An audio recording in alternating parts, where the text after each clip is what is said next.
नमस्कार, आपण पाहतात न्यूज मराठी। बारामती विधानसभा मतदारसंघामधून अजित पवार हे निवडणूक लढवणार हे निश्चित झालेले आहे आणि म्हणूनच या मतदारसंघातील मतदारांच्या काय भूमिका आहेत किंवा त्यांना काय वाटते याबद्दल हे आता आपण जाणून घेणार आहोत। बारामती विधानसभा मतदारसंघाच्या शेजारीच असलेलं गाव म्हणजे निरा, या गावाचा बारामतीशी मोठा संपर्क असतो। याच गावातील काही नागरिक हे आता आपल्याबरोबर आहेत आणि अजित पवार यांच्या संदर्भात त्याच्या काय भावना आहेत हे देखील आता आपण जाणून घेणार आहोत। राज्याचे उपमुख्यमंत्री अजित पवार हे बारामतीमधून निवडणूक लढणार नाही असं म्हटलं जात होतं, मात्र अजित पवार हे बारामती विधानसभा मतदारसंघामधून निवडणूक लढणार आहेत आता स्पष्ट झालेले आहे। 28 तारखेला ते आपला उमेदवारी अर्ज दाखल करतात। अजित पवारांची ही उमेदवारी कशी आहे किंवा अजित पवारांच्या उमेदवारीकडे तुम्ही कसं बघता, काय सांगा? अजितदादांच्या उमेदवारीवर मी एवढंच बोलू शकतो की त्यांनी जे भाजपबरोबर गेल्यामुळं लोकांच्यात त्यांचा वेगळा संदेश गेलेला आहे, त्यामुळे ही निवडणूक त्यांना थोडीशी अवघड जाणार, थोडीशी नाही पण चांगलीच अवघड जाणार, चांगलीच अवघड जाणार। अजित पवार आणि शरद पवार यांच्या दोघांमध्ये संघर्ष होताना पाहायला मिळतो का बारामतीमध्ये? संघर्ष तर हा आठवडच आहे, संघर्ष हा आहे, संघर्ष। अजित पवार हे शरद पवारांना सोडून गेल्याचं काही मतदारांना अजूनही रुचलेलं दिसत नाही। अजित पवारांनी शरद पवारांना सोडून जायला नको होतं असं देखील काही मतदार सांगताना पाहायला मिळतात। त्याचबरोबर निरा येथील राष्ट्रवादीचे कार्यकर्ते अनिल चव्हाण हे देखील आपल्याबरोबर आहेत। नक्की त्यांच्या काय भावना आहेत हे देखील आपण जाणून काय सांगाल? अजितदादांनी बारामतीमधून निवडणूक लढवण्याचा आता निर्णय घेतलेलाच आहे। खरं तर बऱ्याचशा राष्ट्रवादीच्या कार्यकर्त्यांची मागणी होती की ते पुरंदरमधनं त्यांनी लढावं। बारामतीतूनच अजितदादांनी निवडणूक लढवणार आहेत आणि लढवावी, कारण बारामतीमधून जर निवडणूक लढवायची असेल त्यांना तर त्यांचं काम आहे ते, आणि लोकांनी कार्यकर्त्यांनी आग्रह धरला। जरी विरोधकांनी दादांच्याबद्दल समजा लोकसभेला पराभव झाला ही वस्तुस्थिती आहे, परंतु लोकसभा आणि विधानसभा जर पाहिलं तर दोन्हीमध्ये थोडंसं फरक आहे।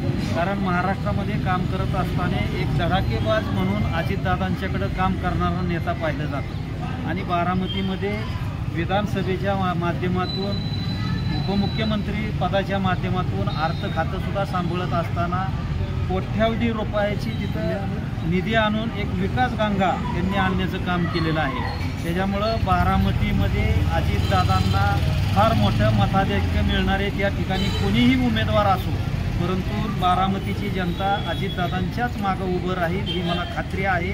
आणि लोकांनीसुद्धा अजितदादांचं मधल्या काळामध्ये दुसरीकडे उभं राहण्याचं चाललं होतं, परंतु लोकांनी कार्यकर्त्यांनी दादांच्या दौऱ्यामध्ये गाड्या अडून की दादा तुम्ही बारामतीतच पाहिजे, कारण बारामती जर आज पाहिलं तर देशामध्ये बारामती तालुक्याचं नाव आहे।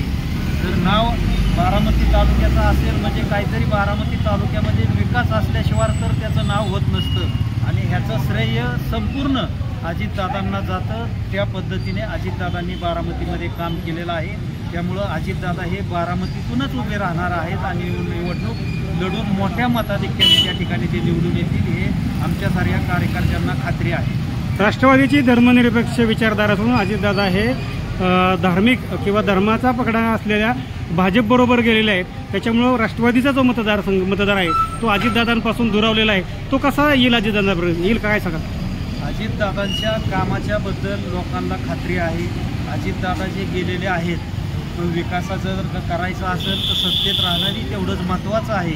खरं तर सत्तेत राहूनच काही कामं होत असतात, आणि आज विकास करायचा म्हणूनच अजितदादा त्या ठिकाणी भाजपच्या बरोबर त्या ठिकाणी महायुतीमध्ये गेलेले आहेत, आणि त्या माध्यमातून त्यांचं काम अतिशय महाराष्ट्रामध्ये चांगलं आहे।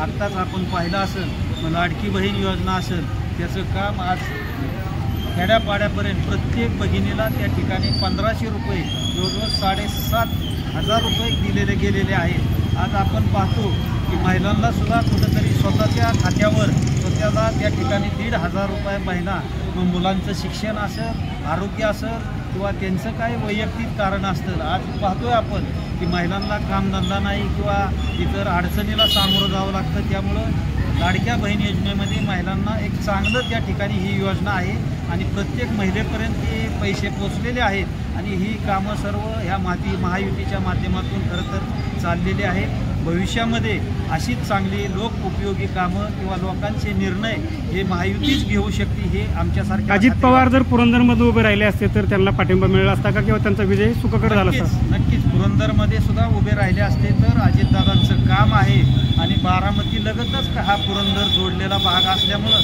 पुरंदरसारख्या ठिकाणी सुद्धा विमानतळाचा मोठा प्रश्न आहे. बाजारसारख्या ठिकाणी त्या ठिकाणी मंजुरीचा राष्ट्रीय बाजार म्हणून त्या ठिकाणी सासवडसारख्या ठिकाणी होणं गरजेचं आहे आणि अजितदादासारखं जर पुरंदरला नेतृत्व लाभलं तर नक्कीच लोक त्यांचं स्वागत करतील. परंतु बारामतीच्या मतदारांनी दादांना बारामतीतूनच उभं राहावं असा आग्रह केल्यामुळं दादांनी तो निर्णय बदललेला आहे. धन्यवाद. अजित पवार किंवा राष्ट्रवादी काँग्रेसला मतं देताना आम्ही ही लोकशाही अबाधित राहील किंवा लोकशाही आणि धर्मनिरपेक्षता ह्या गोष्टीकडे लक्ष दिलं जाईल असं काही मतदारांना अपेक्षित होतं.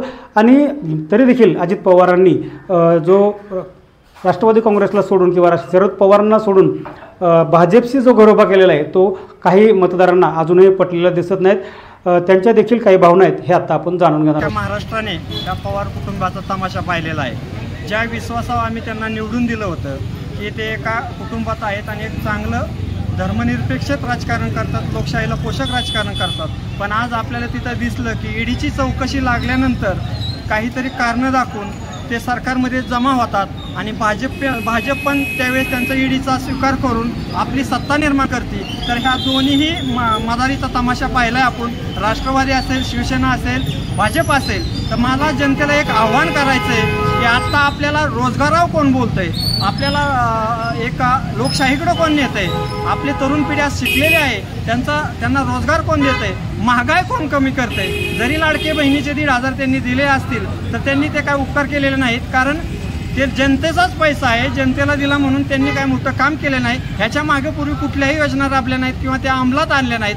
आता राजकारण किंवा इलेक्शन जवळ येते हे पाहता त्यांनी जर ह्या योजना राबवत असतील तर नक्कीच त्यांचा दृष्टिकोन एका चुकीच्या लोकशाहीकडे आपल्याला चालताना दिसतोय. म्हणजे लोकांना आम्हीच दाखवलेला आहे पूर्णपणे, असा माझा पूर्ण ठाम त्यांच्यावर आरोप आहे. तरी आता जनतेने जागृत झालं पाहिजे. एका नवीन पक्षाची इथं निर्मिती झाली पाहिजे जेणेकरून घराणीशाही ज्या देशात तुम्ही श्रीलंका घ्या किंवा इतर देश घ्या जिथं घराणीशाही आहेत तो देश पूर्णपणे लयास गेलेला आहे. तर आता कुठंतरी ह्या घराणीशाही संपल्या पाहिजेत. बघता बघता त्यांच्या 3 खासदार झालेले आहेत, बघता बघता 2 आमदार झालेले आहेत. तर कुठंतरी आता एका नवीन पक्षाचा जन्म झाला पाहिजे आणि नवीन लोकांना उमेदवारी दिली पाहिजे असं माझ्या एका तरुणाचं सुशिक्षित मत आहे. करून अजित पवार हे भाजपबरोबर गेले असं देखील काही लोक सांगताना पाहायला मिळतात. आणि लाडकी बहिणीसारखी जरी योजना चालवली असली तरी ती केवळ मतांचा जोगवा मागण्यासाठी किंवा मतांना डोळ्यासमोर ठेवूनच सुरू केली असल्याचं देखील नागरिकांकडून बोललं जाते. न्यूज मराठीसाठी राहुल शिंदे, नीरा.